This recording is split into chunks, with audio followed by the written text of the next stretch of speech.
Hello friends.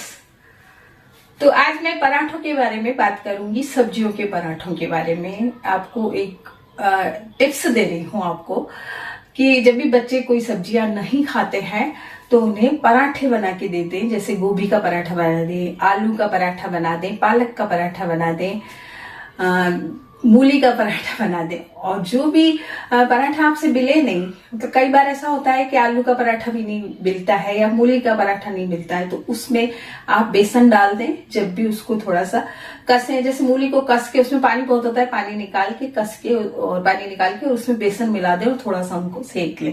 इसी तरह सारी सब्जियां, जिस भी सब्जी का आपसे पराठा फटता है तो उसमें आप बेसन मिला सकती हैं, सूजी मिला सकती हैं। मैंने आज गोभी का पराठा बनाया था, उसमें मैंने सूजी मिलाई, बेसन नहीं था तो सूजी मिला दी और वो बिल्कुल अच्छा बन गया। तो जब भी पराठे बनाए तो आप उसमें बेसन या सूजी जरूर मिला लें, तो आपके पराठे फटेंगे नहीं। Hello friends, welcome to my channel. कैसे हैं आप सब लोग? आशा करते हैं बहुत अच्छे होंगे। तो ये टाइम है, दोपहर तो नहीं हुई है, 11 बजे है, दोपहर 12 बजे के बाद होती है। तो 11 बजे मैं शिप्रा के यहाँ से आई हूँ, वहाँ का सारा काम करके आई हूँ। और अब यहाँ पे आज मास्टर जी ने थोड़ी बहुत सफाई कर दी है की है, थोड़ा सा साफ दिख रहा है, लेकिन फिर भी यहाँ मेरे को थोड़ा सा डस्टिंग करनी पड़ती है क्योंकि मिट्टी बहुत आ जाती है। जागृति खाना बना के गई है और ऐसा भी कोई काम नहीं है मेरे, तो बस थोड़ा सा जो फैला हुआ है उसको सही करूँगी। कई चीज़ें फैली रहती हैं, वो मेरे आने से ही सही होती हैं। तो मतलब 2 दिन से कर रही हूँ मैं यहाँ आके। जैसे मैंने सोफ़ा बैग वगैरह सब बदले, कई दिनों से बदले ही नहीं थे, तो सारे वो चीज़ें बदली मैंने और 2 दिन से सफाई कर रही हूँ। लेकिन हाँ, कल मुझे वापस बुखार आ गया था, वीडियो नहीं बना पा रही हूँ। तो आज मैंने सोचा कि ब्लॉग को शुरू कर देती हूँ। देखते हैं आगे क्या होता है ब्लॉग में। ब्लॉग में कोई सोच समझ के बनाती नहीं हूँ, बस शुरू कर देती हूँ। तो देखते हैं आगे ब्लॉग में, आप लोग देखते रहिए, बने रहिए ब्लॉग में। आज मुझे बहुत से छोटे छोटे काम करने थे मशीन पे, लेकिन मशीन इतनी ख़राब हो गई है, जैसे पुरानी है, बहुत पुरानी है। जब मेरी शादी होने वाली थी, जब पापा ने दी थी, 6 महीने पहले ले आए थे मेरे पापा मेरे लिए, क्योंकि मुझे बहुत शौक था। पहले भी आपको मैं ये बात बता चुकी हूँ।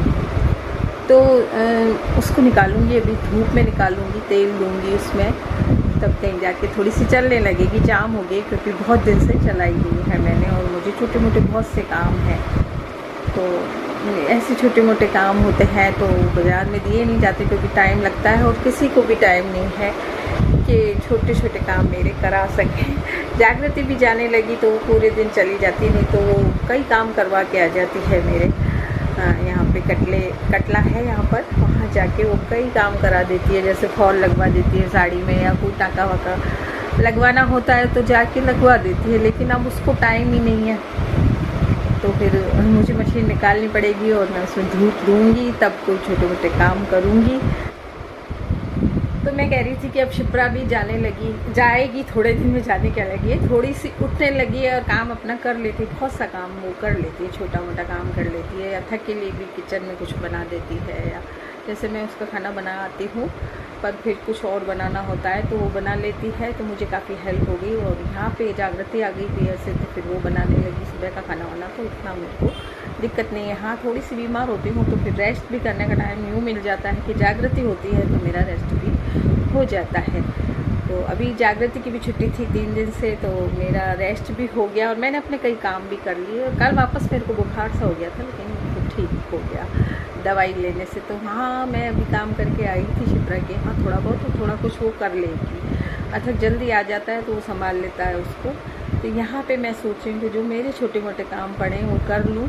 तो आज मैं मशीन में तेल लेके मशीन को रखूँगी बाहर और फिर थोड़े बहुत मशीन के काम करूँगी। तो ब्लॉग में बने रहिएगा।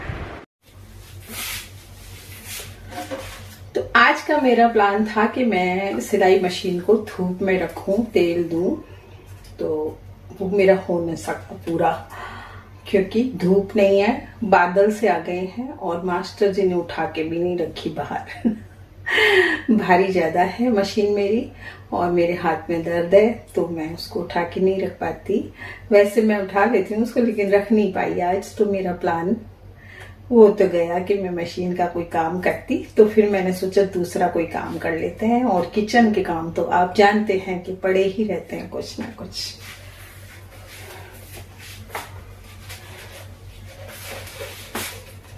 तो पिछली वीडियो में मैंने आपको बताया था कि ऐसे जो सूती कपड़े होते हैं, तकिया गिलाफ वगैरह, वो काम ले लें आप, किचन में काम ले लें पुराने कपड़ों को, लेकिन सूती ही हो, वो रेशमी कपड़े ना हो।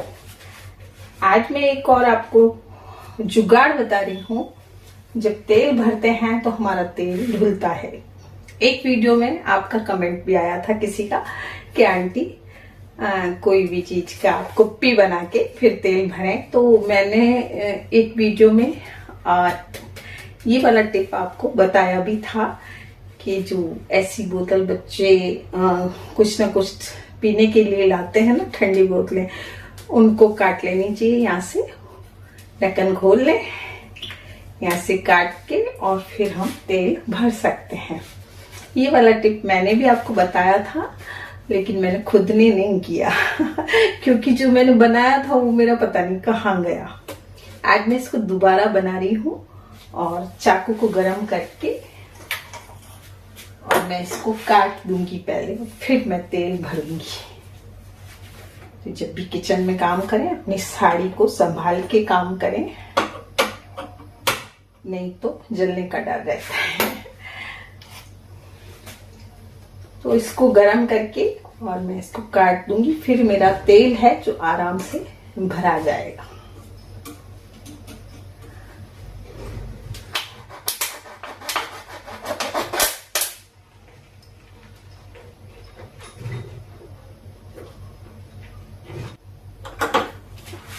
तो हमने इसको काट लिया है, दिख रहा है आपको? ये भी किसी काम ले लेना इसे भी फेंकना नहीं है, क्योंकि कई ऐसी चीजें होती हैं जो हमारे बहुत काम आती हैं। हम उन्हें फेंक तो देते हैं, लेकिन फेंकनी नहीं चाहिए।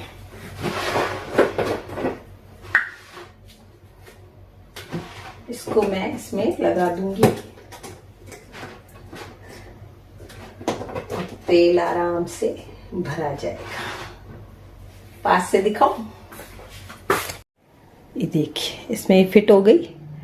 अब ये जो तेल है इसको मैं आराम से भर दूंगी।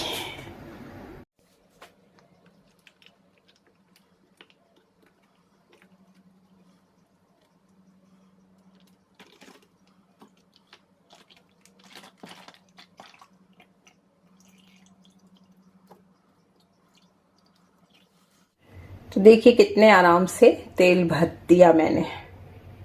तो आपका टिप भी मुझे अच्छा लगा था और मैंने करके भी बता दिया, और मैं करती भी हूँ, लेकिन कई बार ऐसे काम चला लेती हूँ। लेकिन हाँ, मैंने भी ढूंढा, वो मेरा पुराना वाला पता नहीं कहाँ गया, तो नया बना लिया। ऐसी बोतलें तो बहुत आती है, बच्चे लाते ही रहते हैं।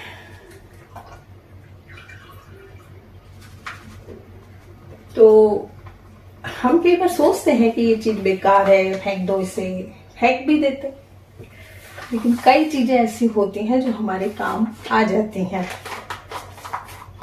तो ऐसे जुगाड़ करते रहने चाहिए।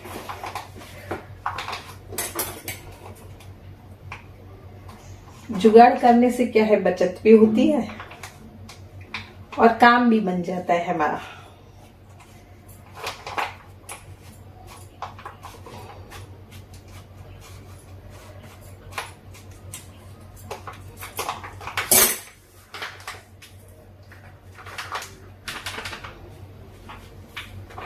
एक जुगाड़ और आपको बताऊं, बिल्कुल पुराना जुगाड़ है। इन थैलियों को भी आप कटिंग कर लें, इधर से इधर से, ये लंबी हो जाएगी। जितनी भी थैलियां आए आपके पास उनको लंबा काट लीजिए और फिर इनको मशीन से सिल लीजिए। जोड़ के आपका बड़ा पॉलिथीन बन जाएगा। उसमें आप कोई भी चीज बना सकती हैं, खींचे सुखा सकती है, या कोई चावल के आपने कुरकुरे बनाए, बड़ियां बनाई, कुछ भी बनाई, तो आपके बहुत काम आती हैं। काफी बड़ी बन जाएगी। इनको धो के रखते जाइए, एक एक तो धो लीजिए। ज्यादा आलस आ रहा हो तो कोई ये नहीं कि एक दिन में करना है, आप एक एक दो धो के इनको बिल्कुल साफ करके रख दीजिए। और फिर इनको थोड़ी सी सिलाई जानती है तो उनको जोड़ के रख दें। यदि इनमें मशीन नहीं चलती है तो कोई कपड़ा पतला सा लगा के भी सिल सकती हैं। और ये बहुत अच्छा एक काफी बड़ा आपके जो है पॉलीथिन बन जाएगा बिछाने का।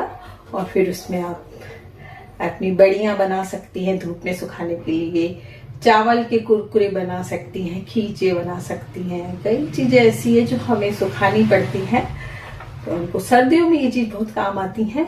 और अब तो सर्दियां आ रही हैं तो ये चीज जरूर बना के रखिएगा।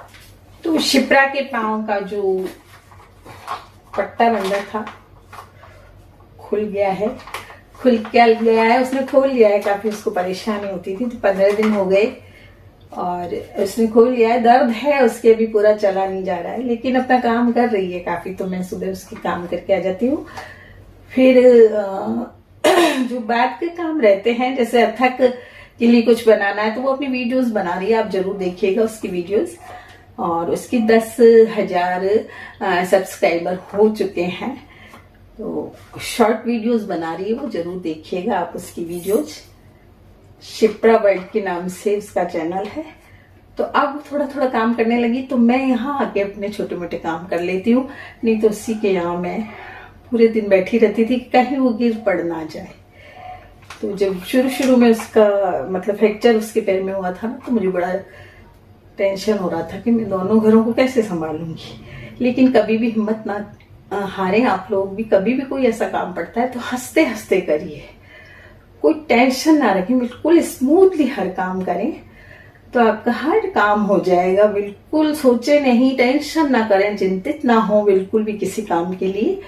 आप हर काम को स्मूथली करें, धीरे धीरे सब काम निपट जाते हैं, सारे काम हो जाते हैं। तो कभी भी टेंशन लेके दिमाग में कोई काम ना करें, हंसते हंसते करें सब काम, तो आपके सब काम हो जाएंगे। और मेरा भी एक बड़ा ही काम था कि शिप्रा को संभालना।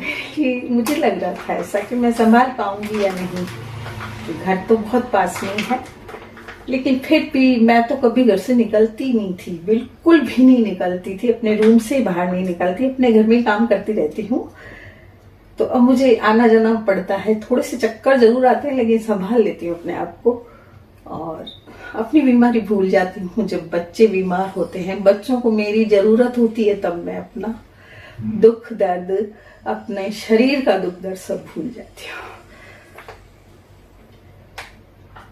तो ये काम मुझे सबसे ज्यादा भारी लगता है, तो उसको सबसे पहले करना चाहिए। जो काम आपको भारी लगे उसको सबसे पहले कर देना चाहिए, फिर आप टेंशन रहित हो जाते हैं। तो ये तेल वाला काम है ना, वो मुझे सबसे ज्यादा भारी लगता है। एक आटे गूंदने का काम, वो भी मुझे भारी लगता है।